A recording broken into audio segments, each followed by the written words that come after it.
जय माता दी। मेरे सभी प्यारे दोस्तों, मैं लक्ष्मी शर्मा बड़ों को चरण स्पर्श, छोटों को प्यार और बराबर वालों को दिल से नमस्कार करती हूँ।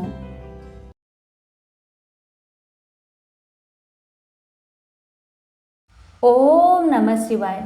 हर हर महादेव। माता पार्वती की जय हो।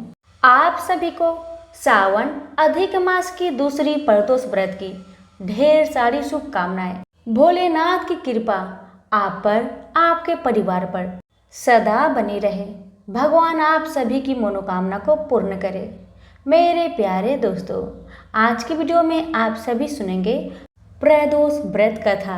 आपसे मेरी रिक्वेस्ट है कि कथा को पूरा जरूर सुने। अगर अच्छी लगे तो आगे दूसरों को भी शेयर करें। हिंदू धर्म में प्रदोष व्रत का विशेष महत्व है।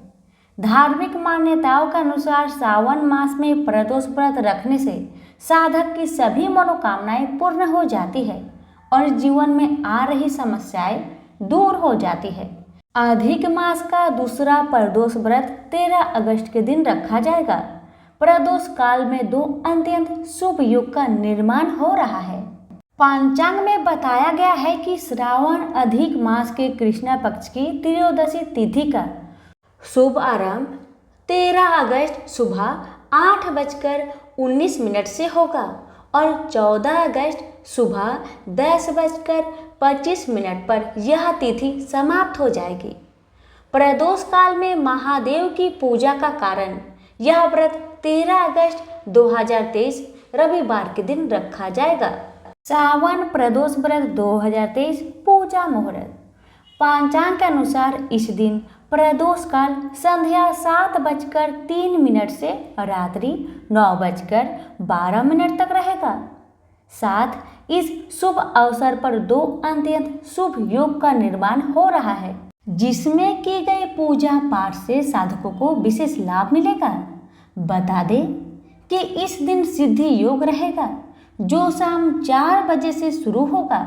साथ ही इस दिन पुनर्वसु नक्षत्र का निर्माण होगा, जो सुबह 8:26 से पूर्ण रात्रि तक रहेगा। सावन प्रदोष व्रत का महत्व। धर्म ग्रंथों के अनुसार जो व्यक्ति सावन मास में प्रदोष का व्रत पालन करता है, उन्हें जीवन में सुख, समृद्धि और ऐश्वर्य की प्राप्ति होती है। साथ ही रवि प्रदोष व्रत रखने से साधक को लंबी आयु का आशीर्वाद भी प्राप्त होता है। मान्यता है कि यह व्रत रखने से व्यक्ति निरोगी रहता है और स्वस्थ जीवन जीता है। इसके साथ प्रदोष व्रत के दिन भगवान शिव का रुद्राभिषेक करने से पारिवारिक जीवन में सुख समृद्धि आती है। मेरे प्यारे दोस्तों, अब मैं आप सभी को सुनाऊंगी प्रदोष व्रत की कथा।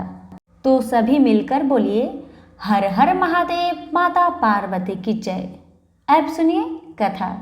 आयु वृद्धि, आरोग्यता या चाहू संतान, शिव पूजन विधिवत करो, दुख हरे भगवान। एक समय सर्व प्राणियों के हितार्थ परम पावन भगीरथ के तट पर ऋषि समाज द्वारा विशाल गोष्ठी का आयोजन किया गया। विज्ञ महर्षियों की एकत्रित सभा में व्यास जी के परम शिष्य पूर्णावेता सूत जी महाराज हरि कीर्तन करते हुए पधारे। सूत जी को देखते ही सौनकादि 88,000 ऋषि मुनि खड़े होकर दंडवत प्रणाम किए। महाज्ञानी सूत जी ने भक्ति भाव से ऋषियों को हृदय से लगाया तथा आशीर्वाद दिया। विद्वान ऋषिगण और सब शिष्य आसन पर विराजमान हो गए। मुनिगण विनीत भाव से पूछने लगे कि हे परम दयालु, काली काल में शंकर की भक्ति किस आराधना द्वारा उपलब्ध होगी? हम लोगों को बताने की कृपा कीजिए, क्योंकि कलयुग के सर्व प्राणी पाप कर्म में रत रहकर वेद शास्त्रों से विमुख रहेंगे। दिन जनों अनेकों संकटों से व्यस्त रहेंगे। हे मुनि श्रेष्ठ, काली काल में सत्कर्म की और किसी की रुचि न होगी। जब पुण्य क्षीण हो जाएंगे तो मनुष्य की बुद्धि असक्त कर्मों की ओर खुद ब खुद प्रेरित होगी, जिससे दुर्विचारी पुरुष बस सहित समाप्त हो जाएंगे। इस अखिल भूमंडल पर जो मनुष्य ज्ञानी होकर ज्ञान की शिक्षा नहीं देता, उस पर परमपिता परमेश्वर कभी प्रसन्न नहीं होते हैं। हे महामुने, ऐसा कौन सा उत्तम व्रत है जिससे मनोवांछित फल की प्राप्ति हो? आप कृपा कर बतलाइए। ऐसा सुनकर दयालु हृदय सूत जी कहने लगे कि हे श्रेष्ठ मुनियों तथा शौनक जी, आप धन्यवाद के पात्र हैं। आपके विचार सराहनीय एवं प्रशंसनीय है। आप वैष्णव आराधनीय है, क्योंकि आपके हृदय में सदा परहित की भावना रहती है। इसलिए हे शौनकादि ऋषियों सुनो, मैं उस व्रत को तुमसे कहता हूँ जिसके करने से सब पाप नष्ट हो जाते हैं। धन वृद्धि कारक, दुख विनाशक, सुख प्राप्त कराने वाला, संतान देने वाला, मनोवांछित फल प्राप्ति कराने वाला यह व्रत तुमको सुनाता हूँ, जो किसी समय शंकर भगवान ने सती जी को सुनाया था, और उनसे प्राप्त यह परम श्रेष्ठ उपदेश मेरे पूज्य गुरु जी ने मुझे सुनाया था, जिसे आपको समय पाकर शुभ बेला में मैं सुनाता हूँ। बोलिए उमापति शंकर भगवान की जय। सूत जी कहने लगे कि आयु वृद्धि स्वास्थ्य लाभ हेतु त्रयोदशी का व्रत करें। इसकी विधि इस प्रकार है। प्रातः स्नान कर निराहार रहकर शिव ध्यान में मग्न हो, शिव मंदिर में जाकर शंकर की पूजा करें। पूजा के पश्चात अर्ध पुंड त्रिपुंड का तिलक धारण करे, बेलपत्र चढ़ावे, धूप दीप अक्षत से पूजा करे, ऋतु फल चढ़ावे, ओम नमः शिवाय मंत्र का रुद्राक्ष की माला से जप करे, ब्राह्मण को भोजन करा सामर्थ्य अनुसार दक्षिणा दे, तत्पश्चात मौन व्रत धारण करे। व्रती को सत्य भाषण करना आवश्यक है। हवन आहुति भी देनी चाहिए। मंत्र ओम ह्लीं क्लीं नमः शिवाय स्वाहा से आहुति देनी चाहिए। इससे अभिष्ट फल की प्राप्ति होती है। व्रती पृथ्वी पर शयन करे, एक बार भोजन करे, इसमें सर्व कार्य सिद्ध होते हैं। श्रावण मास में तो इसका विशेष महत्व है। यह सर्व सुख धन आरोग्यता देने वाला है। यह व्रत इस सब मनोरथ को पूर्ण करता है। हे ऋषिवरों, यह प्रदोष व्रत जो मैंने आपको बताया, किसी समय शंकर जी ने सती जी को और वेद व्यास मुनि ने मुझको सुनाया था। शौनकादि ऋषि बोले, हे पूज्यवर महामते, आपने यह परम व्रत गोपनीय मंगलप्रद कष्ट निवारक बतलाया है। कृपया यह बतलाने का कष्ट करें कि यह व्रत किसने किया और उसे क्या फल प्राप्त हुआ। सूत जी बोले, हे विचारवान ज्ञानियों, आप शिव के परम भक्त हैं। आपकी भक्ति देखकर मैं व्रती पुरुष की कथा कहता हूँ। एक गांव में अति दीन ब्राह्मण निवास करता था। उसकी साध्वी स्त्री प्रदोष व्रत किया करती थी। उसके घर ही पुत्र रत्न था। एक समय की बात है कि वह पुत्र गंगा स्नान करने के लिए जा रहा था। दुर्भाग्यवश मार्ग में चोरों ने उसे घेर लिया और वह कहने लगे कि हम तुझे मार देंगे, नहीं तो तू अपना पिता का छुपाया हुआ धन मुझे बतला दे। बालक दीन भाव से कहने लगा, हे बंधुओं, हम अत्यंत दुखी दिन हैं, हमारे पास धन कहाँ है। चोर फिर कहने लगे कि तेरे पास जो पोटली है उसमें क्या बांध कर रखा है, बताओ। बालक ने निसंकोच उत्तर दिया, मेरी माता ने मुझे रोटी बनाकर इस पोटले में बांध कर दिया है। दूसरा चोर बोला, भाई यह तो अति दीन दुखी हृदय लगता है, इसे छोड़ दीजिए। बालक इतनी बात सुनकर वहाँ से आगे चलने लगा और एक नगर में जा पहुँचा। नगर के पास एक बहुत ही बड़ा बरगद का पेड़ था। बालक बहुत थक गया था, इसी कारण पेड़ के नीचे बैठ गया और वृक्ष की छाया में सो गया। उस नगर के सिपाही चोर की खोज कर रहे थे कि खोज करते करते उस बालक के पास आ गए और दुर्भाग्यवश उस बालक को ही चोर समझकर राजा के समीप ले गए। राजा ने उसे कारावास की आज्ञा दे दी। उधर बालक की माँ भगवान शंकर जी का प्रदोष व्रत कर रही थी। उसी रात्रि राजा को सपने आया कि यह बालक चोर नहीं है, प्रातःकाल ही इसे छोड़ दो, नहीं तो तुम्हारा राज्य वैभव सब शीघ्र ही नष्ट हो जाएगा। रात्रि समाप्त होने पर राजा ने उस बालक से सारा वृत्तांत पूछा। बालक ने सारा वृत्तांत कह सुनाया। वृत्तांत सुनकर राजा ने सिपाही भेजकर बालक के माता पिता को पकड़वाकर बुला लिया। राजा ने उन्हें भयभीत जब देखा तो कहा कि तुम भयभीत मत हो, तुम्हारा बालक निर्दोष है। हम तुम्हारी दरिद्रता को देखकर 5 गांव दान दे रहे हैं। शिव जी की दया से ब्राह्मण परिवार अब आनंद से रहने लगा। इस प्रकार जो कोई इस व्रत को करता है उसे आनंद प्राप्त होता है। सभी मिलकर बोलिए उमापति शंकर भगवान की जय। बात उस समय की है जब हर जगह केवल अंधकार ही अंधकार था। न सूर्य दिखाई देते, न चंद्रमा, अन्य ग्रह नक्षत्रों का भी कहीं पता नहीं था। न दिन होता था न रात। अग्नि, पृथ्वी, जल और हवा की भी सत्ता नहीं थी। उस समय एकमात्र सत ब्रह्मा अर्थात सदाशिव की ही सत्ता मौजूद थी, जो आनंदी और सनातन कही जाती है। उन्हें भगवान शंकर के वेद पुराण और उपनिषद तथा संत महात्मा ईश्वर तथा महादेव कहते हैं। एक बार भगवान शिव के मन में सृष्टि की रचना करने की इच्छा जागी। उन्होंने सोचा कि मैं एक से अनेक हो जाऊं।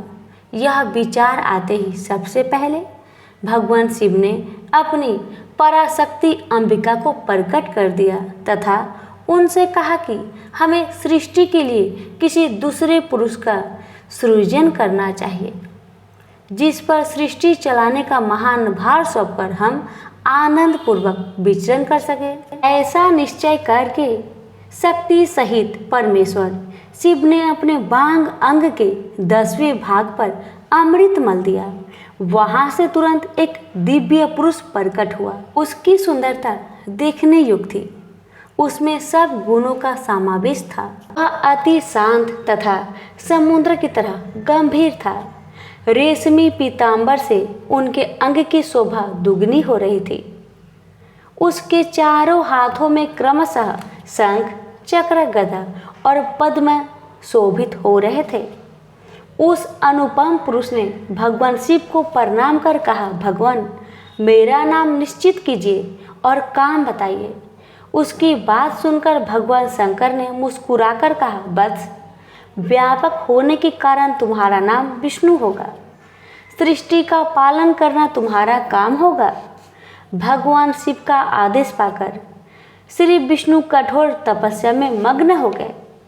कठिन तपस्या से उनके अंगों से जल धाराएं निकलने लगी। इससे सारा आकाश भर गया। आखिर उन्होंने थककर उसी जल में विश्राम किया। जल अर्थात नार में सोने के कारण श्री विष्णु का एक नाम नारायण पड़ा। उसके बाद सोए हुए नारायण की नाभि से एक सुंदर कमल खिला। उस समय भगवान शिव ने अपने दाहिने अंग से चतुर्मुख ब्रह्मा को प्रकट करके उस कमल पर डाल दिया। शिव जी की माया से मोहित हो जाने के कारण कई दिनों तक ब्रह्मा जी उस कमल के नाल में घूमते रहे, लेकिन उन्हें अपने को प्रकट कराने वाला पता नहीं चला। आकाशवाणी से तपस्या का आदेश मिलने पर ब्रह्मा जी ने अपने जन्मदाता के दर्शन के लिए 12 वर्षों तक कठिन तपस्या की। उसके बाद उनके सामने भगवान विष्णु प्रकट हुए। परमेश्वर शिव की लीला से उस समय वहाँ श्री विष्णु और ब्रह्मा जी के बीच विवाद छिड़ गया। अचानक उन दोनों के बीच एक दिव्य अग्नि स्तंभ प्रकट हुआ। बहुत प्रयास के बाद भी ब्रह्मा और विष्णु उस अग्नि स्तंभ के आदि अंत का पता नहीं लगा सके। आखिरकार थककर भगवान विष्णु ने प्रार्थना की, महाप्रभु हम आपके रूप को नहीं जानते। आप जो कोई भी हो हमें दर्शन दीजिए। भगवान विष्णु की प्रार्थना सुनकर महेश्वर एकाएक प्रकट हो गए और बोले, सुरश्रेष्ठगण, मैं तुम दोनों के तप और भक्ति से भली भांति संतुष्ट हूँ। ब्राह्मण, तुम मेरी आज्ञा से संसार की रचना करो और वत्स विष्णु, तुम इस चराचर जगत का पालन करो। तब परमेश्वर शिव ने अपने हृदय से रुद्र को प्रकट किया और उन्हें संसार का दायित्व सौंपकर वहीं अंतर्ध्यान हो गए। प्रेम से बोलिए उमापति शंकर भगवान की जय। अब सुनिए भगवान शिव का अर्धनारीश्वर बनने की कथा। सृष्टि के आरंभ में जब ब्रह्मा जी द्वारा रचा गया बौद्धिक सृष्टि विस्तार ना पा सके, तब ब्रह्मा जी को बहुत दुख हुआ। उसी समय आकाशवाणी हुई, ब्राह्मण, अब मैथुनी सृष्टि रचो। आकाशवाणी सुनकर ब्रह्मा जी ने मैथुनी सृष्टि रचने का निश्चय तो कर लिया, किंतु उस समय तक नारियों की उत्पत्ति न होने के कारण वे अपने निश्चय में सफल नहीं हो सके। ब्रह्मा जी ने सोचा कि परमेश्वर शिव की कृपा के बिना मैथुनी सृष्टि नहीं हो सकती, अतः वे उन्हें प्रसन्न करने के लिए तप करने लगे। बहुत दिनों तक ब्रह्मा जी अपने हृदय में प्रेम पूर्वक शिव का स्मरण करते रहे। उनकी कठिन तपस्या से प्रसन्न होकर भगवान उमा महेश्वर ने उन्हें अर्धनारीश्वर रूप में दर्शन दिया। महादेव शिव के उस अनुपम रूप को देखकर ब्रह्मा जी चकित हो उठे और उन्होंने दंड की तरह भूमि पर लेटकर उस अलौकिक शक्ति को प्रणाम किया। महेश्वर शिव ने कहा, पुत्र ब्रह्मा, मैं तुम्हारा उद्देश्य जान गया हूँ। तुमने प्राणियों की वृद्धि के लिए जो कठिन तप किया है उससे मैं अति प्रसन्न हूँ। मैं तुम्हारी यह इच्छा अवश्य पूरी करूँगा। ऐसा कहकर शिव जी ने अपने शरीर के आधे भाग से उमा को अलग कर दिया। उसके बाद परमेश्वर शिव के अर्धांग से अलग हुई उस पराशक्ति को साष्टांग प्रणाम करके ब्रह्मा जी कहने लगे, शिवे, सृष्टि के प्रारंभ में आपके पति देवाधिदेव शंभु ने मेरी रचना की थी। भगवती, उन्हीं के आदेश से मैंने देवता आदि समस्त प्रजाओं की मानसिक सृष्टि की, परंतु अनेक प्रयासों के बाद भी उनकी वृद्धि करने में मैं असफल रहा हूँ। अतः अब स्त्री पुरुष के समागम से मैं प्राणियों को उत्पन्न कर सृष्टि का विस्तार करना चाहता हूँ, किंतु अभी तक नारी कुल का उदय नहीं हुआ है और नारी कुल की सृष्टि करना मेरी शक्ति से बाहर है।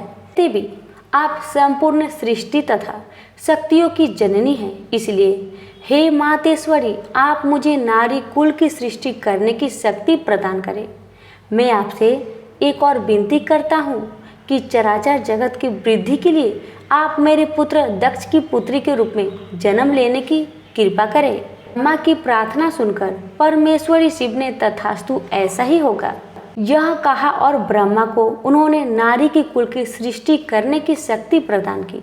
इसके लिए उन्होंने अपनी भौ के मध्य भाग से अपने ही समान तेजस्विनी एक शक्ति प्रकट की। उसे देखकर शिव ने हंसते हुए कहा, देवी, ब्रह्मा ने तपस्या द्वारा तुम्हारी आराधना की है, अब तुम उन पर प्रसन्न हो जाओ और उनका मनोरथ पूर्ण करो।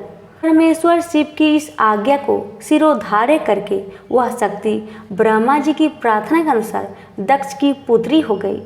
इस प्रकार ब्रह्मा जी को अनुपम शक्ति देकर देवी शिवा महादेव जी के शरीर में प्रविष्ट हो गई।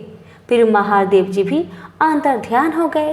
अभी से इस लोक में मैथुनी सृष्टि चल पड़ी।